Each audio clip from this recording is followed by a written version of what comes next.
Abre a sua Bíblia, Apocalipse, capítulo 21. Deixa ela abertinha aí. Primeiro gostaria de agradecer Kilvin, Andrew, também pastor Robinson, que fez o primeiro contato, Wagner, que auxiliou muito nesse processo, todo o conselho da igreja. Nós somos gratos pela acolhida, pela recepção. Hospitalidade é dom de Cristo, e quando nós visitamos igrejas que são hospitaleiras para conosco, nós sentimos de perto o amor de Deus. Isso é importante para nós, importante para o reino, importante para o testemunho da igreja aqui no mundo. É um prazer estar desde sexta-feira, como o próprio Andrew falou, ensinando sobre culto, e o culto tem a ver com adoração, e a adoração tangencia não só esse momento que nós temos aqui, mas também toda a nossa vida. Quando nós discutimos sobre o culto ele é a teologia viva da igreja, diz a respeito do que nós fazemos aqui, que reflete e educa a nossa vida toda. Então é importante, um assunto crucial para nós. Tivemos a oportunidade pela manhã de pregarmos em Êxodo, capítulo 32, e comentar um pouco sobre idolatria. E a temática de agora à noite é a cidade sem um templo. Apocalipse capítulo 21, de 22 a 27. Vamos dobrar os nossos olhos diante do texto sagrado. A palavra de Deus diz assim, Apocalipse capítulo 21, 22 a 27, versículo 22 começa dizendo o seguinte: não vi nenhum santuário na cidade, porque o seu santuário é o Senhor, o Deus Todo-Poderoso e o Cordeiro. A cidade não precisa do sol, nem da lua para lhe dar claridade, pois a glória de Deus a ilumina, e o Cordeiro é a sua lâmpada.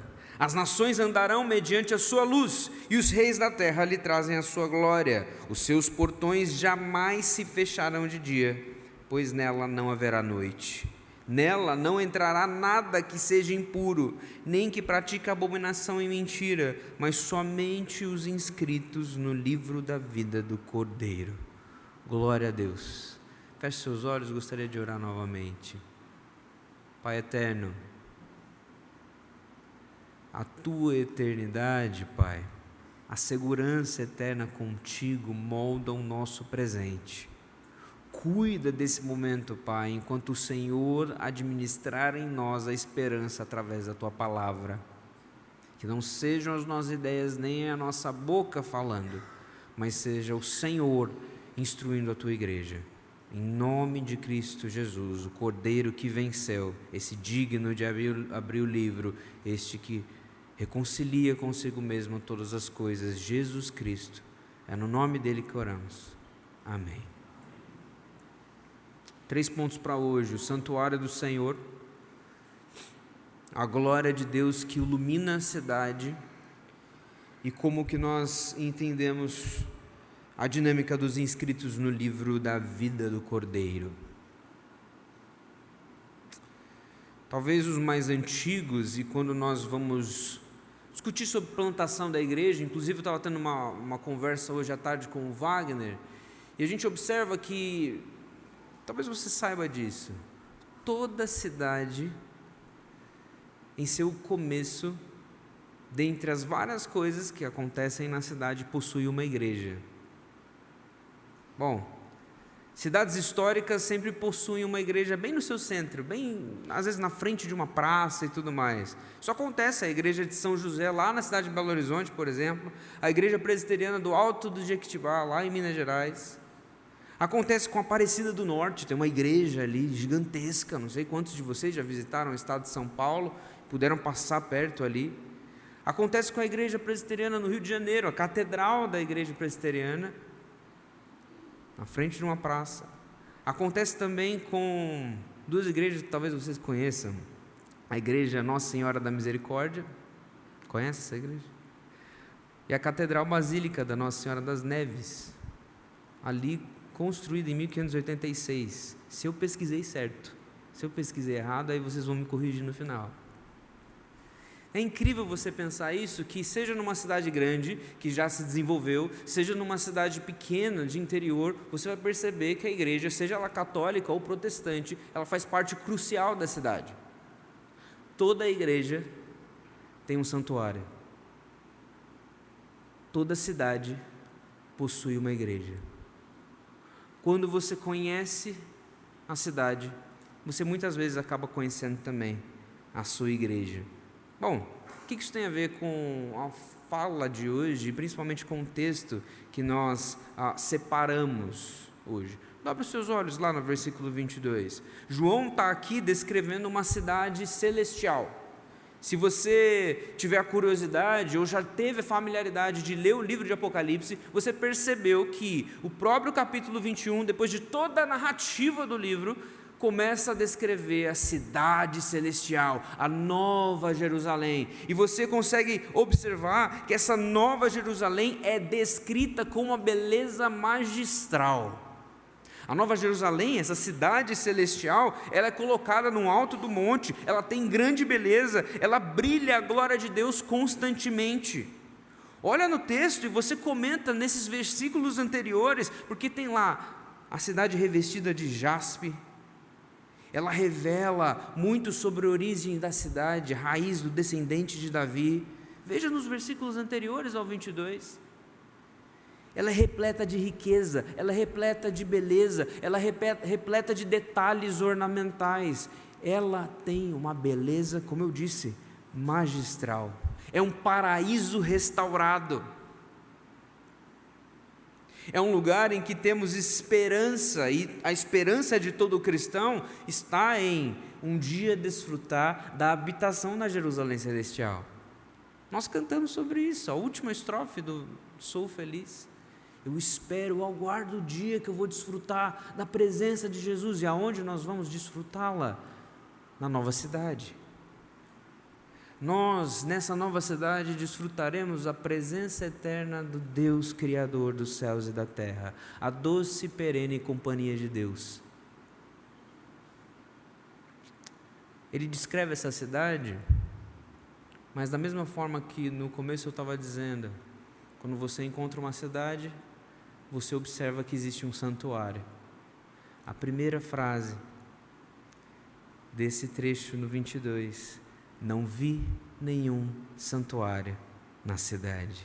Ele descreve essa falta de um elemento importante para a cultura religiosa de todos os locais. Não há templo, não há tabernáculo, não há igreja, pelo menos prédio. Não existe um santuário, porque o templo é o Senhor, porque o templo é o Cordeiro. A Nova Jerusalém é um lugar de plena comunhão com Deus. Para a gente entender esse primeiro versículo 22, a gente tem que entender as implicações da existência de um santuário. Bom, um santuário ele requer um mediador constante. Um templo, seja o templo lá em Jerusalém, antigo, no Antigo Testamento, nas leis mosaicas, seja o tabernáculo que também tem as suas instruções particulares, seja também a forma que nós entendemos mais atual, mas para ali aqueles leitores, um templo ele requer sempre um mediador constante, porque ele serve sim para que a gente possa, pelo menos transmitir, ensinar a ideia de uma presença santa no mundo corrompido. A presença de um santuário, de um templo, também serve para ensinar ao povo a extrema distância entre Criador e criatura. A extrema diferença, o local que é sagrado dentro do templo e o local que é profano fora do templo. O significado de profano e sagrado é exatamente isso. Sagrado é aquilo que se coloca dentro do templo e é santificado, é separado. Profano é para fora do templo, aquilo que não está santificado.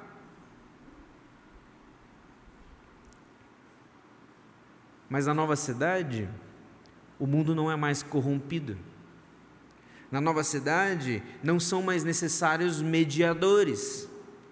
Na nova cidade, é a função mediadora do sacerdócio de Cristo que é cumprida em sua plenitude.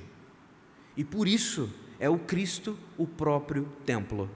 É o Cristo o próprio santuário. A cidade toda se torna um território que se desfruta a presença de Deus. Por isso que não é necessário um templo.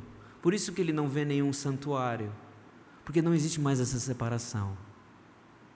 A cidade toda é um território de comunhão plena com Deus.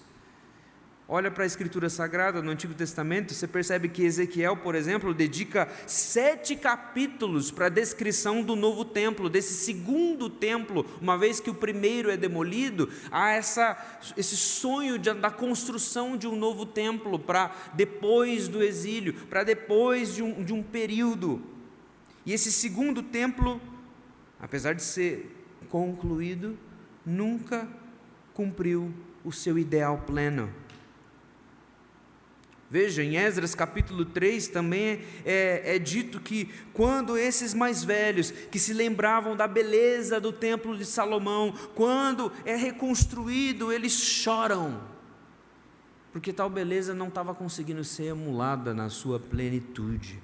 O cumprimento do templo ideal, ele é refletido numa promessa de Deus morar entre o seu povo e para sempre. Na afirmação, quando é dito, por exemplo, em Ezequiel 43, o Senhor está ali. Essa era a expectativa do templo, de um encontro permanente de Deus com o seu povo. Quando Jesus é inquirido pela mulher samaritana, ele diz que verdadeiros adoradores adorarão a Deus em espírito e em verdade, ou seja, uma comunhão plena em qualquer lugar. Jesus está versando sim sobre aquele tempo presente, sobre a adoração no Cordeiro, mas também Jesus está versando sobre a eternidade, quando desfrutaremos a plena, completa, perene, eterna comunhão com Deus. O apóstolo Paulo, no Novo Testamento, ele nos ensina uma coisa muito importante sobre o templo, que nós somos o templo do Senhor, que a igreja é o local de habitação de Deus. Comumente nós falamos sobre a pessoa do Espírito Santo, que ele é o Deus que decidiu nos habitar.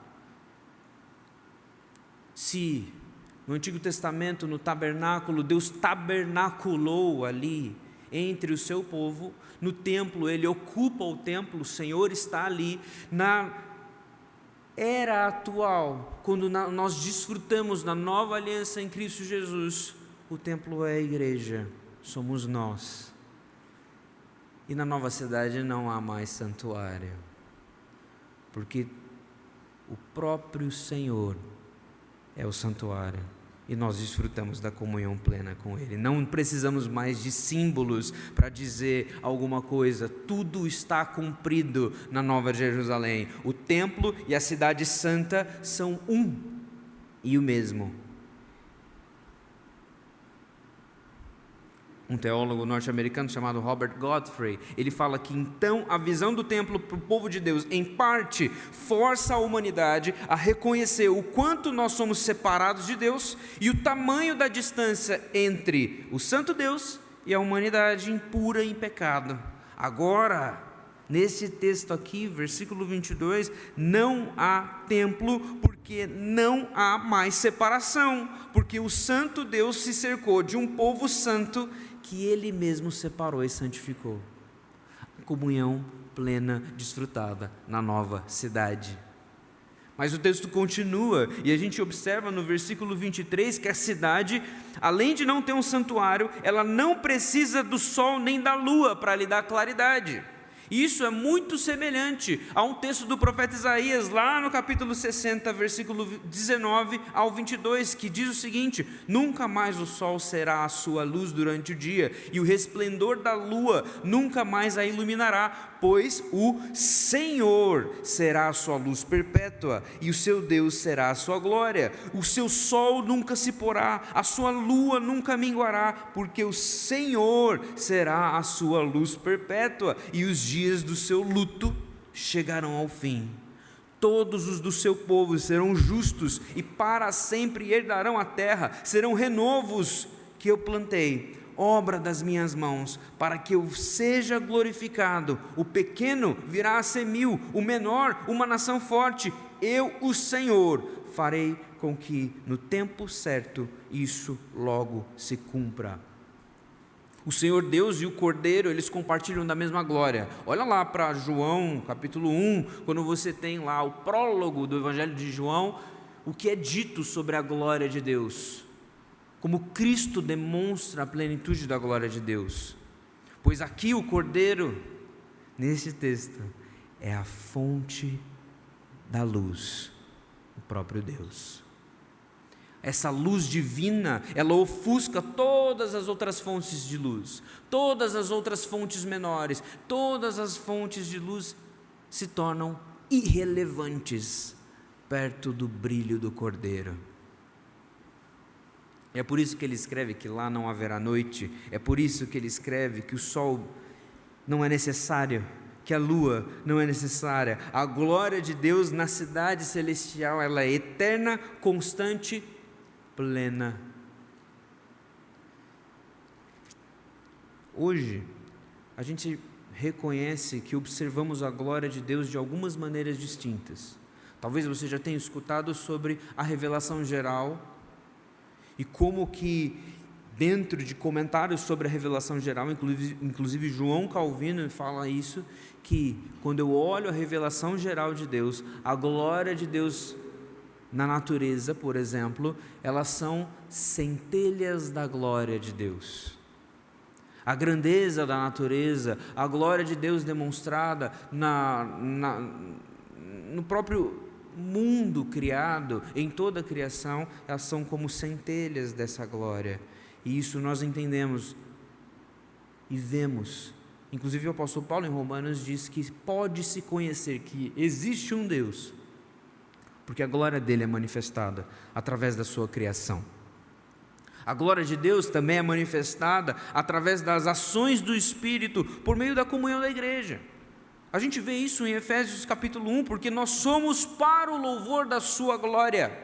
Em Efésios capítulo 3 também o mistério que é revelado ao apóstolo Paulo, que é transmitido à igreja, nesse ensino do apóstolo Paulo em Efésios, este mistério também é conhecido, inclusive nas regiões celestiais, pelo testemunho de vida da igreja. E o mistério é o próprio Cristo, a glória do Cristo Redentor, a sua obra magnífica na história. Mas também podemos ver a glória de Deus, como nós começamos a dizer, em Cristo Jesus, que é fonte de toda a bênção, e Ele é o resplendor da glória do Pai. Colossenses capítulo 1, nós já entendemos isso. O texto ele tem uma forma muito particular de dizer isso, a participação do Filho, do Cordeiro Santo, nessa manifestação da glória.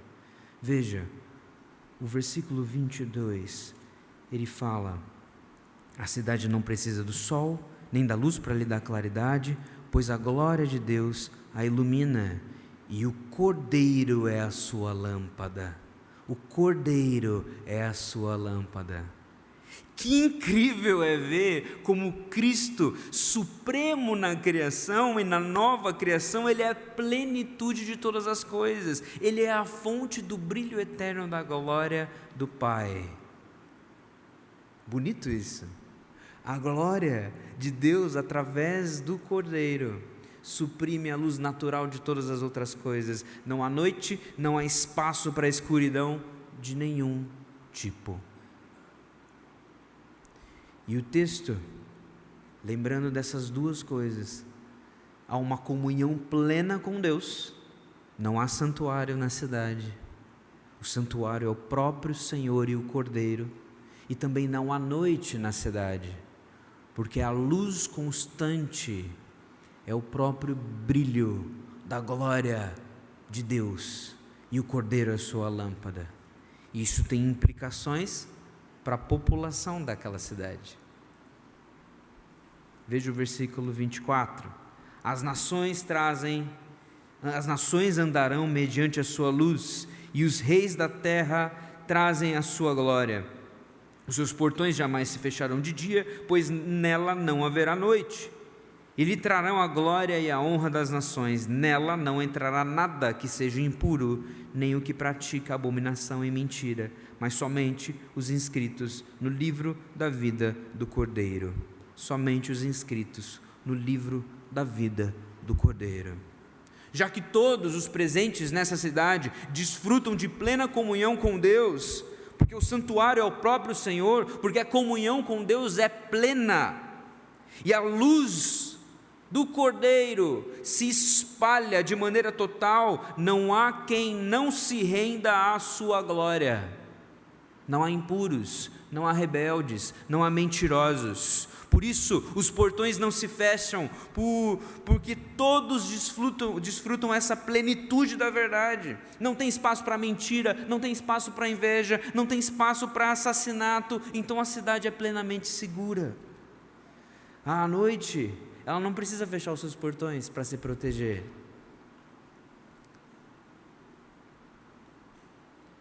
Toda cidade tem as suas formas de segurança. Talvez você feche as portas da sua casa durante a noite por um bom motivo. Talvez você tome cuidado quando você está na rua com o seu carro e não anda com o vidro aberto por um bom motivo. As cidades que têm esses altos muros e tinham os portões, elas fechavam os seus portões durante a noite, porque mesmo com a presença dos guardas, talvez alguém entrasse ali e eles não conseguiriam ver direito a aproximação de ladrões, de exércitos inimigos, ou até mesmo de milícias mercenárias que poderiam atacar as cidades. Mas essa cidade é uma cidade aberta a todos, mas não é uma cidade aberta a tudo. É uma cidade aberta a todos, mas não é uma cidade aberta a tudo. Na cidade os portões são constantemente abertos. Ela possui portões em cada uma das suas laterais. Depois você lê o começo do capítulo 21 e você vai conseguir observar. Tem 12 anjos juntos aos portões, e sobre os portões estão escritos os nomes de todas as 12 tribos dos filhos de Israel. Lá no versículo 13, 3 portões a leste, 3 portões ao norte, 3 portões ao sul, 3 portões ao oeste. Muralha da cidade com 12 fundamentos, e sobre esse estavam os 12 nomes dos 12 apóstolos do Cordeiro. Essas nações e o povo mencionado aqui é justamente o povo redimido da Nova Jerusalém. Todos esses que são incluídos na aliança que Deus faz com o seu povo. O povo que vive na lei, essa lei da plena liberdade, que desfruta das bodas do Cordeiro, que também desfruta dessa plena comunhão com Deus, e não só uma plena comunhão que não implica em nada, mas uma plena comunhão que é refletida na obediência amorosa e na santidade plena.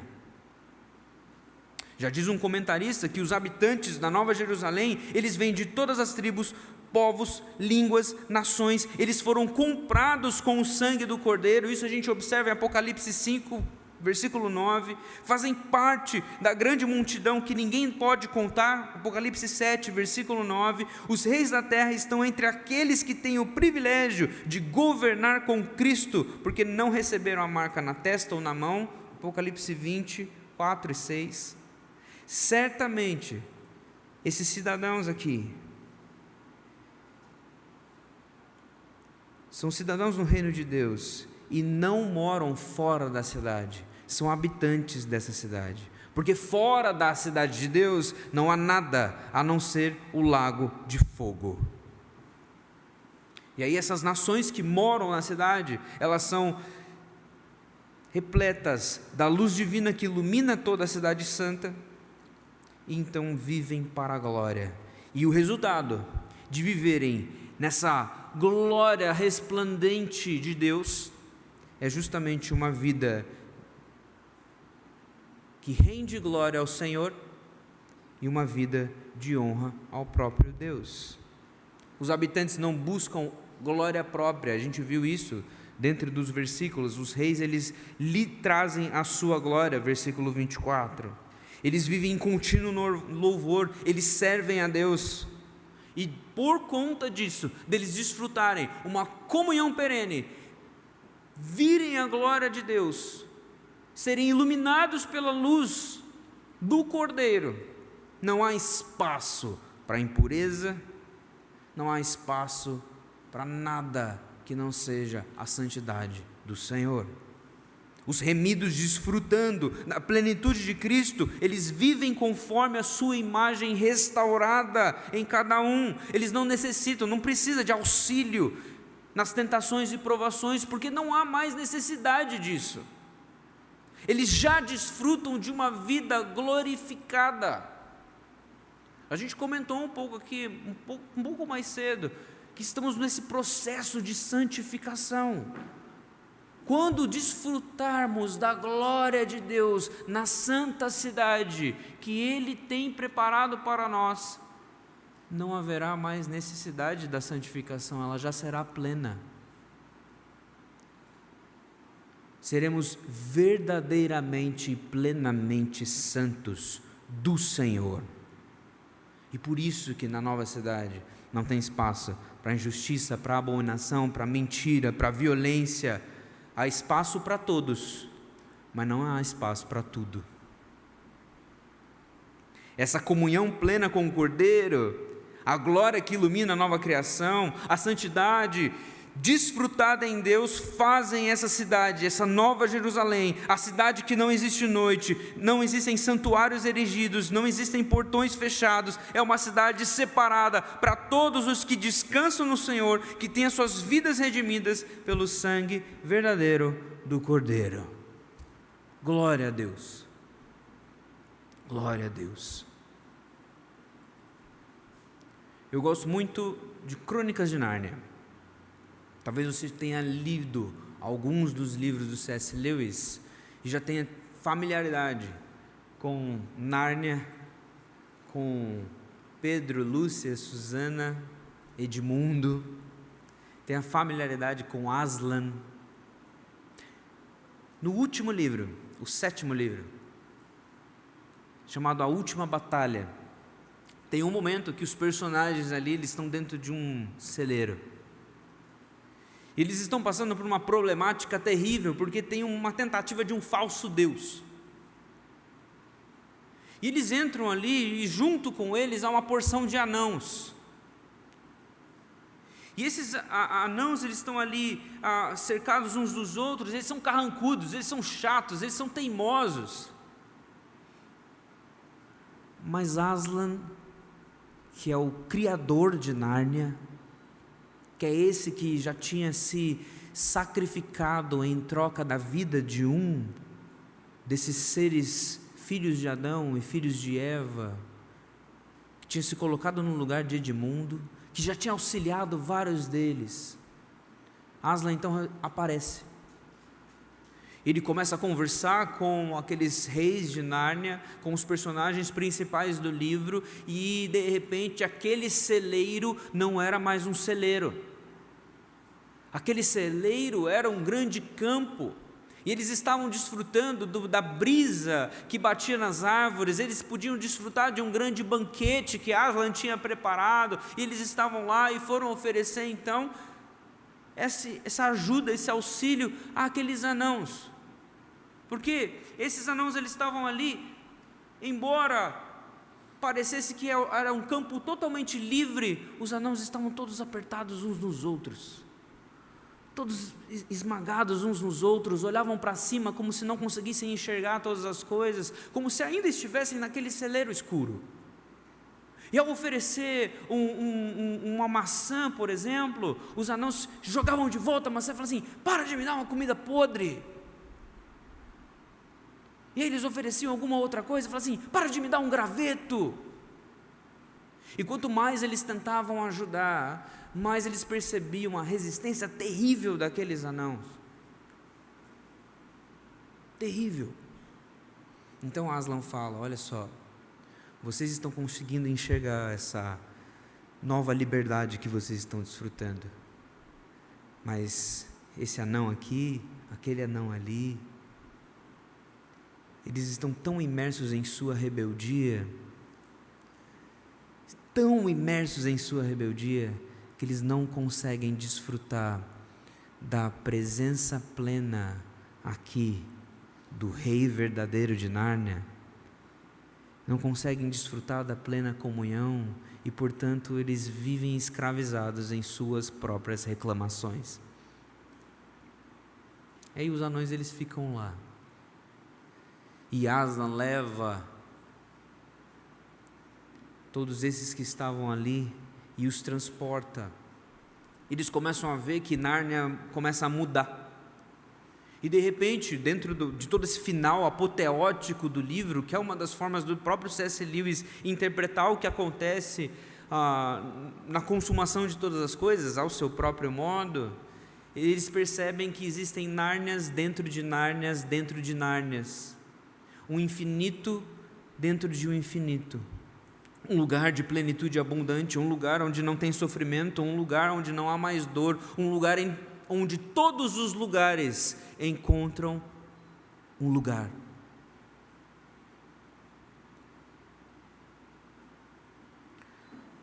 Veja, Deus prepara para nós um lugar, não é uma ideia de eternidade, não é uma frase de boa conduta, não é um programa de TV, é um lugar. Jesus Cristo, em João capítulo 14, ele chega aos seus discípulos, ele comenta, ele diz: olha, aonde eu estou indo vocês não vão conseguir ir, vocês não podem ir, mas para onde eu vou, na casa do meu Pai, há muitas moradas, e eu vou preparar para vocês um lugar. A nossa esperança é o santuário do Senhor. A nossa esperança é o templo, que é o próprio Cordeiro. A nossa esperança é a nova cidade, em que todos desfrutaremos da plena comunhão com Deus, todos veremos a luz infinita de Deus, e todos estaremos em plena santidade, rendendo glória e louvor ao Senhor. George MacDonald, um pastor congregacional escocês, ele diz que a natureza da nossa realeza é que nós não podemos, nem por um momento, viver a verdadeira vida sem a vida eterna em e com os nossos espíritos. Nós deixamos de existir se ele não estiver em nossa essência desconhecida. Por exemplo, um cachorro, é verdade, ele não pode viver sem Deus, mas ele pode, presumo, viver uma boa vida canina sem saber a presença da sua origem.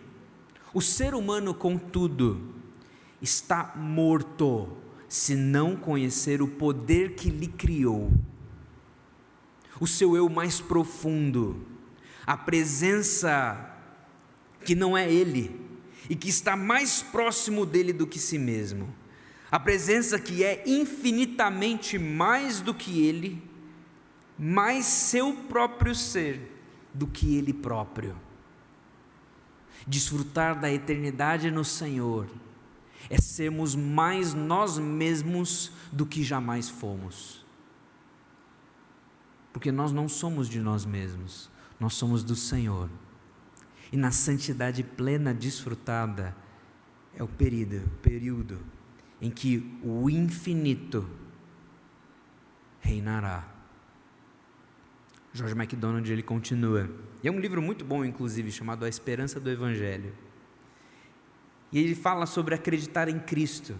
E a gente comentou aqui que Cristo, Cordeiro, que é a lâmpada, ele que é o próprio templo, Cristo é o Rei da nova criação, É Ele que reside a plenitude de todas as coisas, é nele que se reconciliarão com Ele todas as coisas. Colossenses capítulo 1 já diz isso. Ele é o sumo sacerdote da nova aliança, Ele que nos aproxima do trono da graça de Deus, e foi assim que terminamos o sermão na parte da manhã. George MacDonald, ele fala assim sobre acreditar em Cristo: mas acreditar em tal pessoa, e alguém poderia continuar, com tal mensagem, conforme eu li no Novo Testamento, é vida entre os mortos. Eu me rendi para não mais viver na ideia de mim mesmo, mas com a vida de Deus. Eu confio a Ele, a criatura que Ele fez, para que possa viver nela e solucionar sua vida, desenvolvê-la em sua própria mente criadora, de acordo com a ideia dela. Eu me ajusto em seus caminhos por mim. Eu acredito nele, em Cristo. Eu confio nele, em Jesus. Eu tento obedecê-lo. Procuro me tornar capaz e receber uma visão pura de sua vontade, da liberdade da prisão da minha limitação, da escravidão de uma existência finita. Pois o finito que mora no infinito e no qual mora o infinito, não fica e permanece finito. Aqueles que são, portanto, filhos de fato, são pequenos deuses, são a geração divina do Pai infinito. Nenhuma promessa de libertação das consequências do pecado seria qualquer evangelho para mim, menos do que a liberdade de um coração santo, menos do que a liberdade do próprio Senhor, nunca satisfará a alma humana. E aí ele clama: Pai, liberta-me na glória da tua vontade, para que eu só queira como tu queres. Tua vontade é, ao mesmo tempo, tua e minha perfeição. Somente tu, ó Senhor, é a minha libertação, a segurança absoluta de todas as causas e de todos os tipos de problemas que já existiram, existem ou poderão algum dia existir em teu universo. Pai, liberta-me na glória da tua vontade. Não há santuário na nova cidade, não há escuridão na Jerusalém celestial, não há impureza na nova criação. Nós olhamos para a Jerusalém celestial e nós sabemos o que move a nossa adoração. Nós olhamos para nós mesmos e percebemos a transformação da graça de Cristo que está santificando o nosso ser. Nós sabemos que Deus conduz toda a história e que o seu futuro ocupa o nosso caminhar presente. Qual que é a nossa esperança? O Catecismo de Heidelberg já responde: Cristo é a esperança na vida e na morte. Assim, o nosso presente é moldado por esse belo futuro preparado por Deus. A visão dessa nova cidade, na cidade que não há santuários, na cidade que não há noite, na cidade que não há impureza. Eu sei que nós vivemos a esperar alguma coisa acontecer. Talvez é o casamento que nós ansiamos, talvez são os filhos que sonhamos e os projetos que fazemos, talvez as ansiedades dentro da família, da nossa concepção de sucesso, do descanso que muitas vezes queremos e não conseguimos, da plenitude que muitas vezes queremos sentir e por algum motivo nós não conseguimos sentir. Muitas vezes nós perseguimos os nossos objetivos apenas para alcançá-los e depois de alcançá-los nós percebemos que não adiantou nada. A gente continua com essa sensação de insatisfação. Parece que nada é suficiente. Nós perseguimos os nossos desejos e falhamos em prover para nós o próprio prazer. A gente sempre fica atrás de prazer, sempre fica atrás de satisfação. Nós perseguimos uma boa moral e falhamos. Se a gente sempre tentar realizar o correto, a gente vai perceber que a gente não é bom e que muitas vezes a gente erra e erra feio. Nós não conseguimos ser a moeda da própria justiça. Então o que a gente persegue? Então o que a gente procura? O Deus que se revela, meu irmão e minha irmã, O Deus que se revela já nos provou e proveu fé. O Deus que se revela é o autor e consumador da nossa fé. Ele nos convocou. O bom pastor, com sua voz, ele chama os seus. Chama os seus para o quê? Para desfrutarem de uma satisfação plena.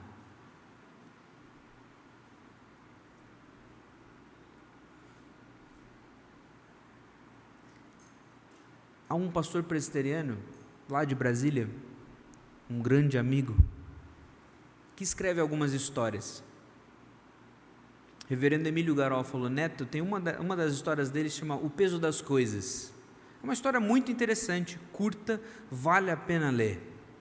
Mas em um momento da história, ele escreve o seguinte recado.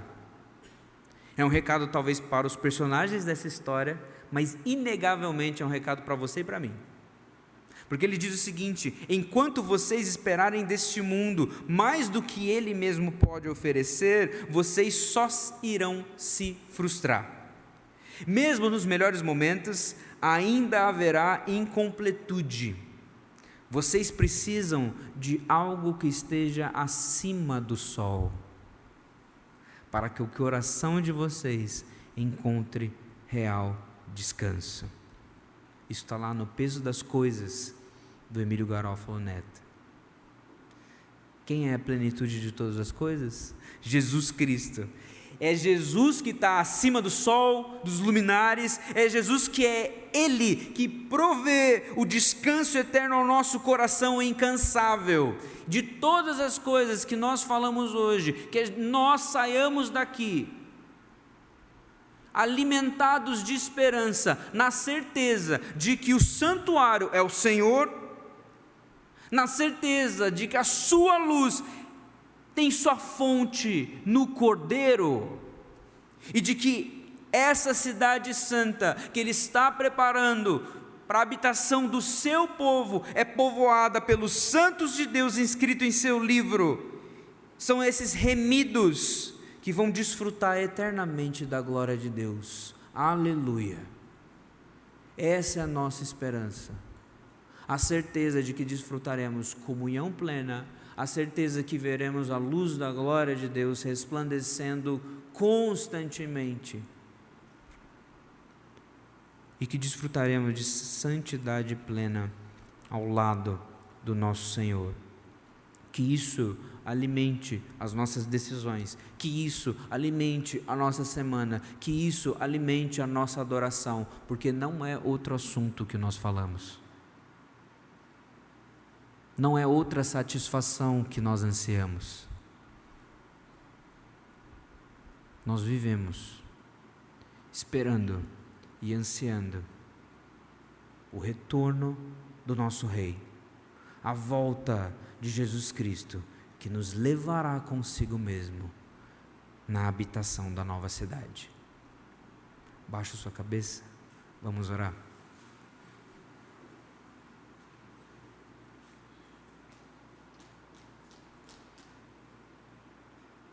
Deus eterno e Criador,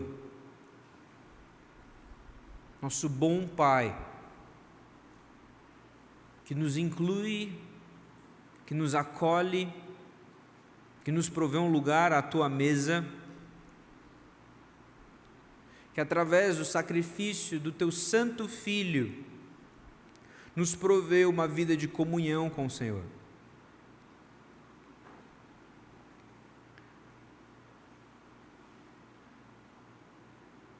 Administre em nós essa esperança, para que a visão da cidade celestial incomode o nosso presente, nos faça buscar cada vez mais um relacionamento vívido com o Senhor, nos faça entender que o Senhor é a luz que resplandece sobre as trevas, nos faça entender que como santos e remidos pelo Senhor, nós viveremos uma vida que lança fora toda impureza, Pai. Cuida de nós, oramos debaixo do conselho da Tua palavra, guardados no Filho, protegidos e guiados pelo Teu Espírito. Nós oramos sabendo que o Senhor está conosco e tem preparado para nós um lugar. E essa é a nossa esperança, esperança firmada no Cordeiro, que é digno de abrir o livro, no Cordeiro Santo, Teu Filho, Jesus Cristo. E é no nome dele que oramos. Amém.